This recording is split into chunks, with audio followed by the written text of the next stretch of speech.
नमस्कार जय जगन्नाथ। प्रथम तो मो तरफ इंग्राजी नववर्ष समस्त को अनेक अनेक शुभेच्छा और शुभकामना। 2024 आपण समस्त मंगलमय हो।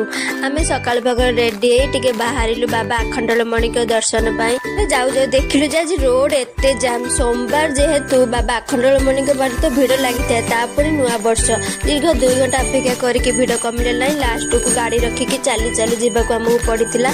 एठी देखंतु समस्त एमती चली चली भी जाउचंती। बहुत भिड़ थिला आज आम आखंडलमणि के पाखरे।